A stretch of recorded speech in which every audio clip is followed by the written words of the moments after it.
Assalamualaikum warahmatullahi wabarakatuh. Alhamdulillah rabbil alamin wa bihi nasta'in wa nusalli wa nusallim wa nubarik ala nabiyyina Muhammadin wa alihi wa sahbihi ajma'in wa ba'du. Kaum muslimin, kaum muslimat yang dimuliakan oleh Allah Azza wa Jalla, setelah sebelumnya kita membahas tentang khiyar syarat, yaitu pembeli mengatakan, beri saya waktu untuk bisa tidak melanjutkan transaksi ini. Mungkin dia berikan waktu 24 jam, meminta waktu atau lebih, ya. Dan ini dinamakan dengan khiyar syarat. Sekarang kita masuk kepada pembahasan selanjutnya, yaitu khiyaru al-aib. Hak khiyar untuk tidak melanjutkan atau melanjutkan bila barang yang dibeli ada unsur cacatnya yang pada saat membeli dia tidak diberitahu atau tidak mengetahuinya. Qala al-muallif rahimahullah ta'ala, wa in wajada ahaduhuma bima ishtarahu aiban lam yakun alimahu falahu radduhu au akhdhu arshi al-aibi. Imam Ibn Qudamah, Al-Muwaffaq Ibn Qudamah, dalam kitab Umdatul Fiqh, beliau mengatakan, bila salah seorang dari keduanya, si penjual atau pembeli, menemukan pada barang yang dibelinya, dia temukan ada cacat. Yang cacat tersebut tidak dia ketahui sebelumnya. Pada saat membeli dia tidak perhatiin atau tidak dia ketahui. Maka apa hak dari si pembeli atau si penjual? Ya. Maka haknya adalah mengembalikannya atau tetap mengambil barang, tapi harus pihak penjual memberikan kompensasi selisih harga yang cacat dengan tidak cacat.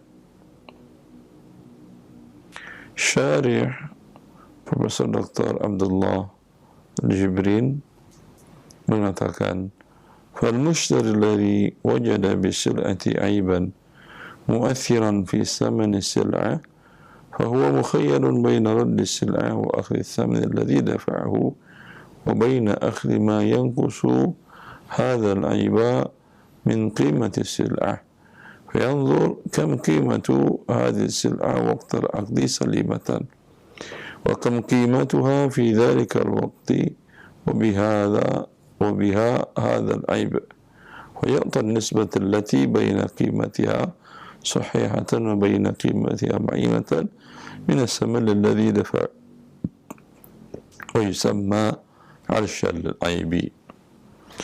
Maka pembeli yang menemukan ada cacat yang mempengaruhi harga pada barang yang dibeli, pembeli memiliki hak opsi khiyar, memiliki hak khiyar atau opsi antara, pertama, dia kembalikan barang dan mengambil seluruh uangnya. Boleh. Katakan saya tidak jadi, ini ada cacat, benang bajunya atau kainnya ini ada yang kecabut, ketarik, sehingga, dan itu cacat yang mempengaruhi harga. Ya. Kalau baju seperti itu kan mempengaruhi kalau di bagian depan. Kalau celana mungkin kalau di bagian yang agak tersembunyi mungkin tidak. Yang penting yang mempengaruhi harga, cacat yang mempengaruhi harga. Maka si pembeli punya dua hak. Pertama, dia kembalikan apa adanya, dia minta uang penuh. Atau dia pengen itu barang, Tapi dengan harga segitu rasanya dia tidak nyaman. Ya. Lalu apa yang bisa dilakukan? Selisih dari harga barang atau dinamakan arsyal aib, kompensasi dari cacat, itu dia minta, dia katakan, ya udah, ini barang sudah terlanjur saya suka, tapi tolong berikan kompensasi karena barang ini cacat. Seperti apa menghitung kompensasinya? Yaitu dia melihat harga barang ini pada saat akad kalau tidak ada cacat berapa. Umpamanya baju itu kalau tidak cacat, ya, kalau benangnya tidak ketarik satu, itu harganya umpamanya 300.000 sekarang. Kalau umpamanya barangnya cacat dan disampaikan dan kelihatan, mungkin anggaplah harganya 250.000. Berarti selisihnya berapa? 50.000. 50.000 dari barang bagus itu berapa? Dari 300, 1/7. Ya, 1/7. Dia beli berapa tadi barang tadi? Beli umpamanya dengan harga 210. 210 nggak ketipu dia. Dengan harga umpamanya 280. 280. Maka, atau dengan harga 300 sekalian lah. Kalau dengan harga 300, dia bukan minta 50, bukan. Tapi selisih nisbah tadi kan 1/7. 1/7 dari 300.000 berarti berapa? Kurang 40.000 ya, atau lebih 42.000-an lah ya. Ya, dia minta bayaran 42.000 bukan 50.000. Itu yang dimaksud dengan arsh al-aib. Ya. Wa yusamma arsh al-aib. Ini yang dinamakan dengan arsh al-aib. Wa dalilu hadzal hukmi, dalil dari kenapa harus seperti itu. Anna hadzal aiba yanqusu sil'ata juz'an min thamaniha. Cacat ini menyebabkan harga sebagiannya berkurang dari harga yang bagus. Fa idza lam taslam lahu sil'ah salimatan wajib i'tahu ma naqasa hadzal aibu min thamani sil'atihi. Apabila tidak selamat barang itu, tidak diserahkan barang itu kepadanya dalam keadaan baik, maka wajib dikembalikan, diberikan selisih yang kurang dari harga karena ada cacat tersebut dari harga barang dikembalikan. Itu dalilnya. Dia membelikan dengan harga 280, itu harga yang bagus, barang bagus. Kalau barang cacat, tentu dia berhak mengambil selisihnya itu. Ya. Wa dhahaba, dan ini mazhab Hanabilah. Cara menghitungnya, ya, yaitu dikembalikan dengan ada arsh aib, dengan ada kompensasi cacat. Cara menghitungnya seperti yang tadi.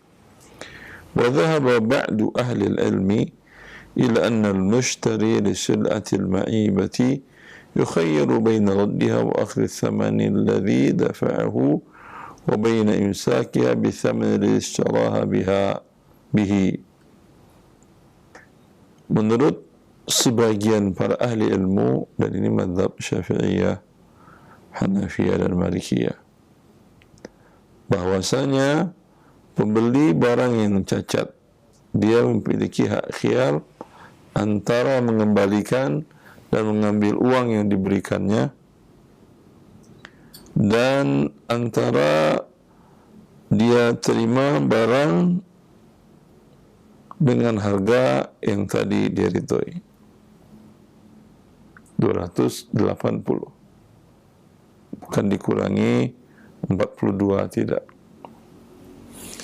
Kenapa? Qiyasan ala al-musarrah wa hadha huwa al-aqrab.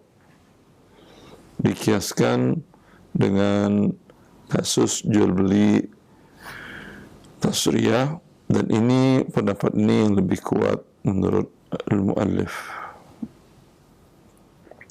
menurut syarih. Jual beli tasriyah adalah jual beli hewan, unta atau kambing yang dibiarkan hewan yang sedang menyusui anaknya itu untuk dipisahkan dengan anak yang tidak menyusu, atau dengan diikat puting susunya, sehingga anak dari hewan ini tidak bisa menyusui. Lalu setelah 2 hari dia lakukan hal seperti itu hewan dibawa ke pasar dijual, seolah-olah kantung susunya berat, menunjukkan susunya banyak. Lalu bila dibeli oleh seseorang, dibawanya pulang, lalu diperahnya susunya, kempis lah. Tadi perasaan gede amat, ini kok kempis lagi. Ya, dan besok kempis-kempis saja, nggak ada yang gede kemarin itu. Maka kata Rasulullah SAW, insya raddaha, insya amsakaha, wa insya raddaha wasa'an min tabar. Rasulullah memberikan 2 pilihan.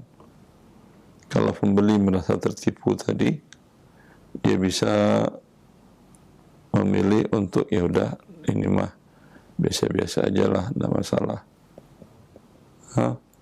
Dia tidak mengambil uang dan barang tetap ditahannya, milik dia. Kalau dia mau, dia kembalikan itu hewan, beserta hewan itu dia kembalikan 1 sok kurma. Nanti akan ada pembahasan tasriyah tadi. Ya, tidak ada pilihan dikembalikan, ditahan dengan adanya pembayaran kompensasi. Ini pendapat jumhur para ulama. Walhasil dalam hal ini, wallahu a'lam, mana saja yang sepakat dia. Si penjual mungkin berpikir, ya daripada barang dikembalikan, ya sama sekali dia tidak dapat keuntungan, ya udah, mending saya kembalikan sebahagian, saya dapat untung sebahagian. Dia berpikir seperti itu juga suatu hal yang baik.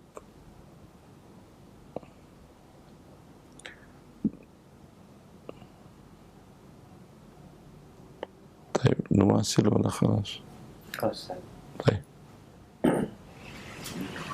Baik, barakallahu fikum.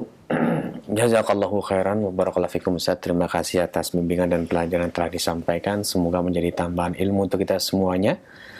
Dan bagi Anda yang bertanya seputar pembahasan ini atau yang berkaitan dengan muamalah, kami berikan kesempatan untuk langsung bertanya kepada Ustaz Dr. Irwandi Tarmizi MA Hafidhahullah Ta'ala. Sebutkan nama Anda dan dari mana Anda berasal, dan tunggu instruksi dari Ustaz. Apabila yang berkaitan dengan waris, jangan ditutup teleponnya terlebih dahulu. Silakan untuk telepon yang pertama. Halo. Halo. Halo, assalamualaikum warahmatullahi wabarakatuh. Waalaikumsalam warahmatullahi wabarakatuh. Dengan Ibu siapa, ini di mana? Dari Umu Iqbal di Padang. Silakan Umu, pertanyaannya. Iya, begini Ustadz, kita misalnya sebagai wasilah Ustadz untuk usaha teman gitu Ustadz. Misalnya dia berdagang suatu barang, terus kita menyalurkan kepada teman yang lain. Nah, di sini kita mengambil fee paling banyaknya berapa gitu Ustaz?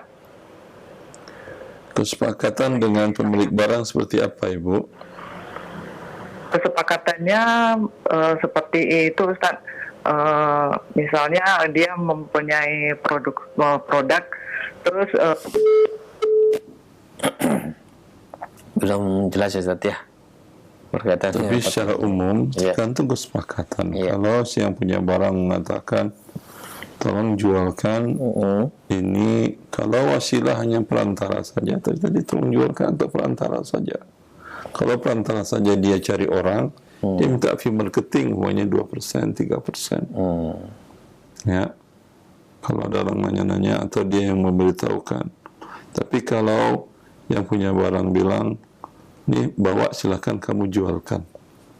Wakilnya Ustaz. Ya, ini diwakilkannya. Dari saya harga umpamanya 100.000 per item. Terserah kamu jual berapa. Ya. Di pasaran sih bisa 120, 110. Ya, selisihnya buat kamu. Terjual 140, 40 buat kamu. Atau dia mengatakan, ini dari saya 120 untuk kamu adalah 10%. Berarti 12.000 per item. Seperti itu juga boleh. Baik Ustaz. Syukran Ustaz atas jawabannya. Bila tidak ada kesepakatan berarti gratis. Iya. Cuman perantara Ustaz ya. Kecuali dia itu dikenal dengan perantara yang minta bayaran. Atau dia punya kantor perantara. Artinya umpamanya kalau properti dia punya kantor agen properti. Iya. Itu tentu berbayar. Tapi kalau dia tadi dengan teman ngobrolin doang, kemudian tahu-tahu nanti minta fee, tidak boleh. Iya. Kalau tidak ada kesepakatan di awal. Baik. Allahu a'lam. Barakallahu fikum Ustaz. Terima kasih atas jawabannya. Semoga bermanfaat untuk yang bertanya khususnya dan kita semua yang menyimak pada kesempatan kali ini. Silakan kami berikan kesempatan kembali masih di line telepon. Halo. Halo. Halo, assalamualaikum. Waalaikumsalam warahmatullahi wabarakatuh. Dengan siapa ini Ibu, di mana? Dari Nurul di Bekasi, Ustadz. Silahkan pertanyaannya. Gini Ustadz, kan jadi saya tuh ada titipan reward dari pusat itu emas ya. Nah, emas ini mini gold sih 0,025. Itu kalau misalnya saya mau bayar kan nggak ditebus-tebus nih sama reseller. Mau saya bayarin aja itu tetap ya dan biadin ya Ustadz transaksinya. Gak paham saya Bu. Anda mau jual atau mau ngapain? Mau beli. Jadi gini, jadi si reseller ini udah lama nih ditip, nggak diambil-ambil, maksudnya nggak minta dikirim, nggak mau diambil juga kapan gitu kan. Saya ketitipannya ada 3 keping mini gold tuh 0,025 satu kepingnya. Itu kalau misalnya saya ngomong aja sama reseller, kalau misalnya udah saya bayarin aja gitu. Nah, itu tetap ya dan biadin apa enggak? Ya iyalah, kan Anda beli namanya. Oh gitu, walaupun nominal gramnya kecil ya Ustadz? Walaupun nominal gramnya kecil. Oh baik. Selagi itu emas. Kalau misalnya gini Ustadz, minta wakilkan sama suami yang transaksinya gitu, karena kan jauh, nanti transaksinya ke suami dulu gitu, wakilin gitu, nanti saya bayar ke sana. Sekarang emasnya kan di tangan Anda kan? Iya, masih tangan saya. Sebentar.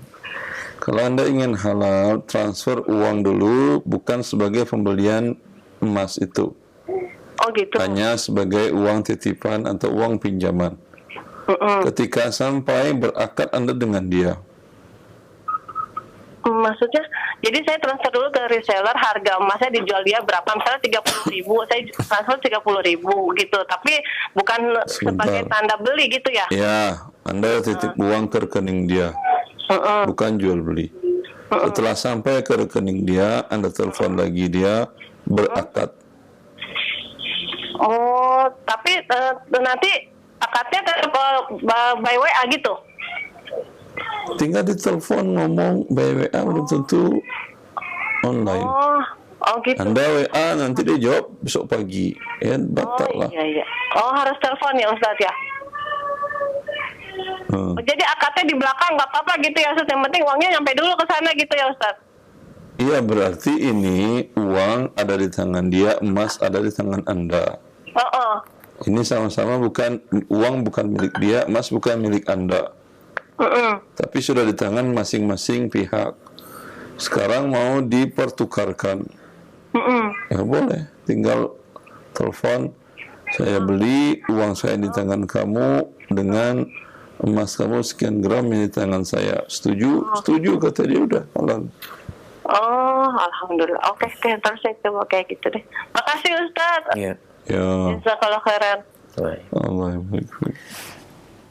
Demikian jawaban dari Ustadz berkaitan dengan pertanyaan Ibu tadi, semoga bermanfaat. Dan selanjutnya kami berikan kesempatan kembali. Halo, silahkan. Halo. Assalamualaikum Ustaz. Waalaikumsalam warahmatullahi. Dengan Bapak siapa di mana ini, mohon maaf. Dari hamba dari Palopo, Ustaz. Silahkan. Mau bertanya Ustaz. Silakan Bapak.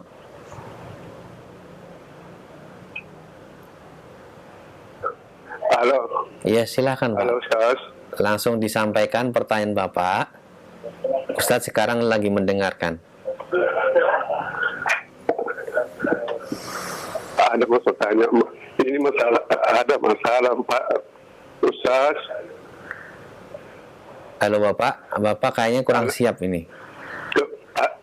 Anak-anak saya ambil kredit di bank Panu. Kebetulan macet. Kemudian ada teman mau membantu menyelesaikan 180 juta. Dan kemudian kurang 1 tahun lebih, saya kembali ke rumahnya, saya mau selesaikan.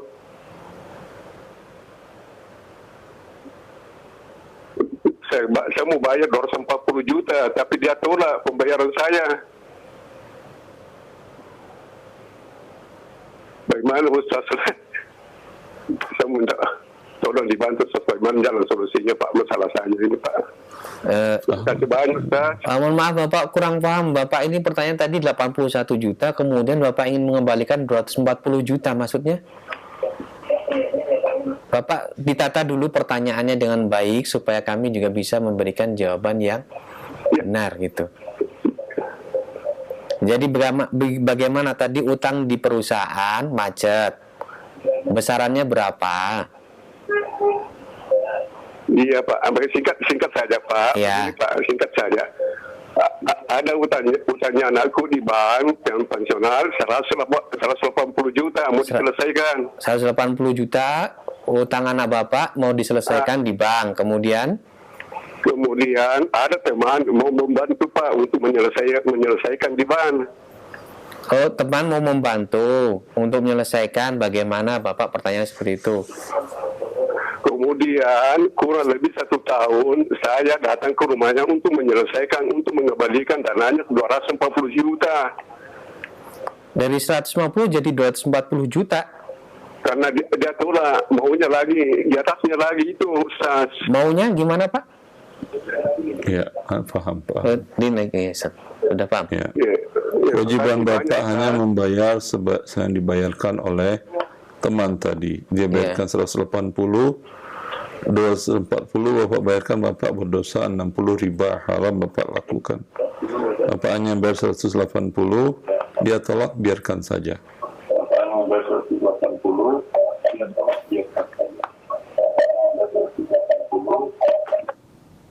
Sudah paham Pak ya? Bisa dipahami Pak? Iya, makasih banyak Ustaz. Ah, iya. Tapi jaminan saya, halo Ustaz. Iya. Jaminan rumah saya disimpan Pak. Oh iya. Jaminannya disimpan. Jaminan disimpan, ya biarkan aja. Kalau dia lakukan kezaliman, urusan dia dengan Allah. Sudah paham Pak ya? Berarti teman Bapak bukan mau membantu. Iya Pak. Dia mau membuat riba baru lagi dengan Anda. Maka sampaikan dengan baik dan selalu doakan agar Allah memberikan hidayah kepadanya.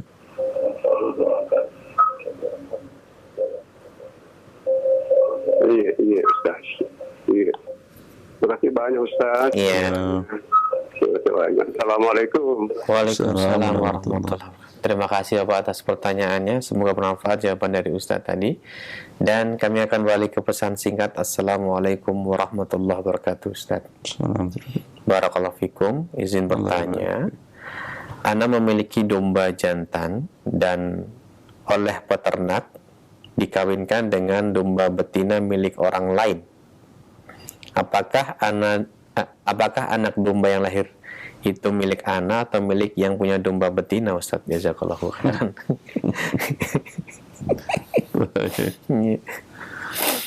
Kalau hewan itu mengikut ibu, bukan ikut ayah. Kalau manusia ikut ayah. Ya, nasab kalau hewan ikut ibu, bukan ikut ayah. Maka dia itu milik yang betina, bukan milik yang jantan. Ya, tapi kalau Anda jual umpamanya spermanya dengan cara inseminasi boleh. Baik, Ustaz. Selanjutnya pertanyaan dari Haji Nasir di Nanti Ciledug. kalau seperti itu repot. Ayam jantan Anda main dengan ayam betina tetangga. Telurnya? Itu telur yang mana? Padahal yang betina itu bukan dengan ayam jantan Anda saja. Iya. Bagaimana Anda ngeklaimnya? Iya. Atau Anda punya yang betina main dengan ayam jantan orang banyak. Yang mana yang halal telurnya untuk Anda? Ayam jantan Anda ada juga. Kan bikin Anda pusing. Makanya karena itu nasab ayam hewan itu kepada ibunya. Iya. Kan kepada ayah bapaknya. Selanjutnya Ustaz dari Haji Nasir di Ciledug Tangerang mau bertanya, Ustaz, kami ini usahanya jual beli tanah dan rumah. Nah, bagaimana cara mengeluarkan zakat malnya, Ustaz? Jual bila berdagangannya jual beli rumah dan tanah, maka pada saat jatuh haul yang dihitung uang tunai kalau ada, kemudian kalau penjualannya dengan tidak cara tunai, pembayaran tempo, berarti piutang yang lancar. Kemudian kalau beli ada dengan cara berhutang, piutang tambah uang tunai, tambah tanah dan rumah yang ada stoknya yang belum laku terjual, itu dinilai dengan harga beli. Ditambahkanlah. Umpamanya ada uang tunai tabungan di bank 100 juta. Piutang lancar, alhamdulillah ada 300, 400. Yang berbentuk tanah dan rumah ada sekitar 3 unit. Kalau dinilai semuanya 300 juta. Berarti 400 tambah 300, 700 juta. Ada hutang dagang, Anda beli kadang tidak tunai juga. Iya. Ada hutang dagang 200, berarti 500 juta yang terkena zakat dikalikan 2,5%. Seperti itu. Ya, baik Ustaz. Terima kasih atas jawabannya. Selanjutnya kami bacakan kembali. Bismillah, bagaimana hukumnya ana meminjam barang atau uang ke toke? Toke ini Ustaz. dengan syarat ana harus menjual hasil pertanian ana ke toko ini Ustaz kayaknya. Bukan toko. Oke ya Ustaz ya. Okay. Dengan syarat ana harus menjual hasil pertanian ana ke toko dia atau toko tersebut, silakan. Baik.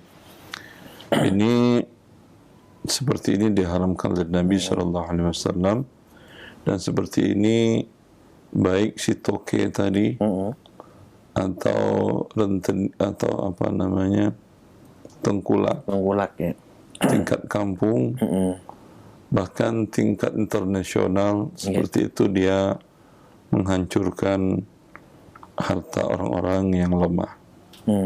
Ya, karena itu Rasulullah mengharamkan.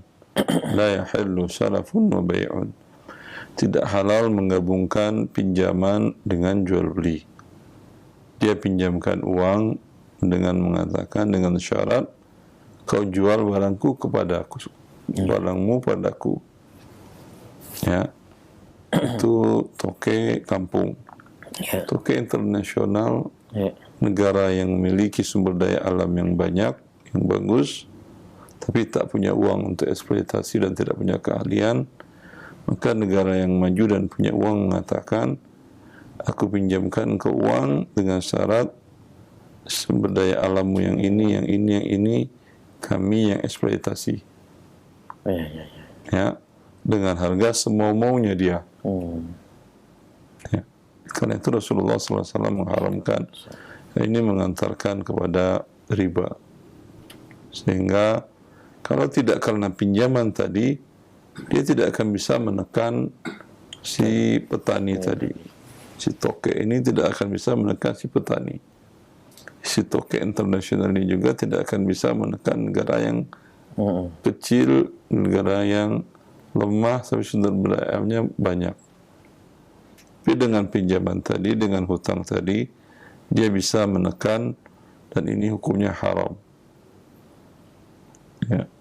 Maka bagi petani tadi, kalau tahu dia mengatakan pinjam uang, boleh, tapi dengan syarat kau jual hasil panenmu kepada saya.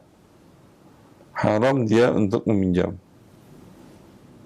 Begitu juga tadi, kalau negara miskin tadi, yang punya sumber daya alam yang banyak, tahu dia bahwa negara yang memberikan kredit pinjaman tadi pasti akan menekan dalam harga, haram dia pinjam. Baik, Ustaz. Wallahu a'lam. Barakallahu fikum. Selanjutnya kami berikan kesempatan telepon, silahkan. Halo. Halo. Halo. Assalamualaikum. Waalaikumsalam warahmatullahi wabarakatuh. Dengan siapa Ibu, di mana ini? Dengan Ibu Reni di Jakarta. Silahkan Ibu Reni. Begini, Ustaz, ini ada sengketa tanah. Jadi awalnya begini, ada Bapak Andi. Bapak Andi ini sudah meninggal. Semasa hidupnya, beliau mempunyai istri pertama. Nah, mempunyai istri pertama, lalu mempunyai anak satu laki-laki. Istri pertama itu meninggal. Nah, anak dari istri pertama ini juga meninggal, tapi meninggalkan seorang cucu laki-laki. Nah, setelah itu beliau menikah lagi, punya anak laki-laki satu. Nah, sebelum meninggal, Bapak Andi ini membuat wasiat, Ustaz, menghibahkan tanah sawah 2.500 meter untuk cucu yang laki-laki ini, tanpa sepengetahuan istri kedua dan anaknya. Nah, jadi Bapak Andi ini berpikir si cucu ini kan tidak punya siapa-siapa gitu kan, karena bapaknya juga udah meninggal. Jadi dia menghibahkan gitu. Nah, yang hibah atau wasiat, Ibu? Hibah. Jadi semasa hidup. Semasa hidup diserah terimakan kah? Jadi